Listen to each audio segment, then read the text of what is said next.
out. And obviously, Jerry made a bid, I think, for Sammy Watkins, who's now tearing it up for the kid up in Kansas City.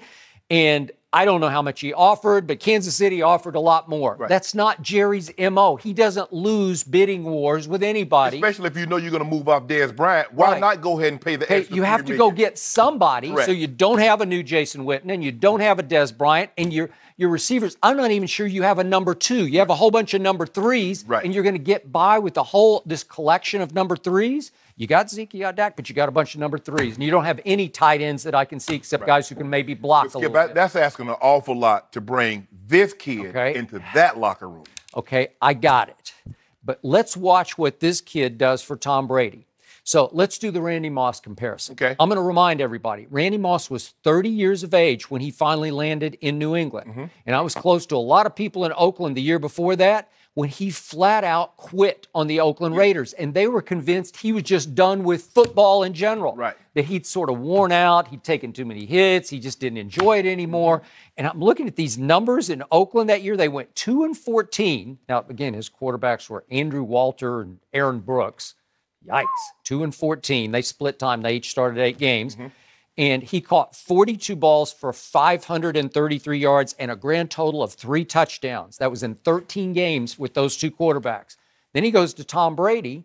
And again, the beauty was Brady got him on the second day of the draft. So he had him for OTAs and he had him for the whole preseason. So this is different now because Josh is going to come in week 3, right? Yeah. So it's going to be hard to develop any quick rapport and chemistry with Josh Gordon. But the point is, look at what Randy Moss did. He goes from 42 catches to 98 catches with Tom Brady. He goes from 533 yards at Oakland to 1,493 yards. He goes from 3 touchdown catches to an NFL record 23 touchdown catches from Tom Brady.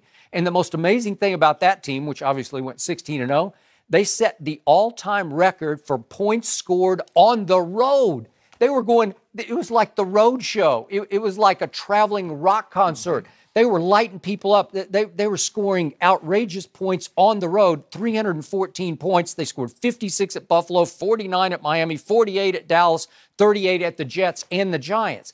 Well, and beat Tennessee 59-0 at home. I'm not sure. That was at home. But I'm not sure the road points will ever be broken. It's just hard to break that, man. That was Tom Brady throwing to Randy Moss. Right. Well, all of a sudden, now, how does Josh compare to Randy Moss? He's not as fast. He's not as fly-by-you fast. No. Because Randy Moss was 4.2, and Josh was timed at 4.5. He looks faster to me with pads on. He has what we call football speed. He does have He plays a lot faster than he times. Yep, I would agree. Now, Josh goes, as you point out, 6'3". He's listed at 225. He could be 230-ish or so. Randy was 6'4", slenderer, more 215-ish, but still – high football IQ, Randy Moss. And I think Josh is a smart kid. I don't know about his football IQ, but can he still play? Could we just see that play, the beast play that he made against Pittsburgh that tied the score at 21-all on opening Sunday of the National Football League? This is late in the game. He just goes up and snatches it. Okay, that'll work. Yeah. Can you see Tom Brady throwing him a few of those? I could see a few of those. That tied that game at 21-all, and that was the final score, as you know. And the thing about it, Skip, okay, a 5th rounder, but the Patriots, look at what they have. They have 2 2s. They could possibly get 2 3s with compensatory picks with Nate Solder and Malcolm Butler. They could. So for them to give up a 5th-round pick, that's really – what's the likelihood of a 5th – they cut 5th rounders all the time, Skip. And what 5th rounder – and again, what 5th rounder are you going to draft? Because – the draft has been so skewed by Tom Brady. Skip, you get an outlier. Tom Brady was a 6th-round draft pick, 199. And everybody thinks they're going to find their that's in the 99-year history that you found that guy. I was a 7th-round pick. Those guys normally get cut. They do. So for you to think that, that guy, you give that up for Josh Gordon, who knows? That might have been top. Really? You got your Tom Brady, New England. You're not drafting another guy in the later rounds that's going to turn out to be a third of what Tom Brady is. So for the Patriots, and they have the locker room, Skip, again, the locker room that can handle this type of a personality. Not that he's a bad kid, not that he goes in there and he causes trouble, but he just has issues. And you don't want to place him on a team that has other players that have the very similar issues. I think it would have been a disaster in Dallas. Can you imagine, Skip? Dallas, he's a Texas kid. And you win a few games here and there, and all of a sudden the Cowboys are the toast at the top. The real toast that they already toasted, but they start to win a little bit. Can you imagine the parties? You know what it was like in the 90s? It is Sin City. Yeah. It's beyond Las Vegas, I got to say. I get all that. But again, I just have this gut feeling there's a Hall of Famer in that kid. Yeah. If he ever finds himself and can keep himself somewhat eligible to play football for an extended period of time, I think you're going to see greatness from him. Not just good, but greatness. Well, Coach Belichick ain't sleeping with his phone on. Okay, well, you know that. Well, he'll just cut bait. Oh, I mean, there you go. Sure. Yeah. So is it a stretch to say that he's the next Randy Moss? Maybe. But is it an impossibility he's the next Randy Moss? It's definitely, I think it's definitely possible that he would be that guy in a little different package. Because if he can get some rapport going with Tom Brady early on, and he's got a great opening because he's got 2 more games with no Julian Edelman. Right. So all of a sudden he has a chance to go in, nose to grindstone, and let's see what we can figure out on the fly. Well, it's going to be hard, Skip, but just tag it. Hey, call her out and say, hey, Josh, run a comeback. Hey, Josh, run a circus. Hey, Josh, run a go, run a post. Just tag her out until he gets more proficient of hearing the terminology and knowing without tagging the route what he has to do. But as Tom Brady said on Westwood One last night to Jim Gray, and I'm paraphrasing, but the wide receiver has to run an exactly specific route to be exactly where he's supposed to be, exactly when he's supposed to be there. Or Tom Brady will say, that's enough, next up. Right? Because he's going, if you look at a situation, you watch Jacksonville, they triple Gronk, and the back leaks out of the backfield, and he's looking at Gronk. He's like, oh, Gronk's covered. He goes to the back immediately. So he's counting on you to be where you're supposed to be when you're supposed to be there. But if you just go ahead and tag it, because it's going to take a while, you have to be very smart to play in this offense. Normally, you have to play multiple positions. You have to think on your feet. Because they put all their guys in motion. It's just not one said receiver that goes in motion. Gronk will be in motion. Dorsett will be in motion. Hogan goes in motion. When he comes back, Edelman does a lot of the motion because Tom is trying to get a read. You motion with Edelman, it's man. So he's trying to get as much information as he possibly can. But this is what he knows. If Josh Gordon's on the field and Gronk's on the field, you got to do something with one of those guys. So our friend Chad Ochocinco, now Chad Johnson, has told me that he was ill-fated in New England, not because he couldn't grasp the playbook. There are other reasons, that whatever, he couldn't be himself. He was kind of at the end of the line as a player.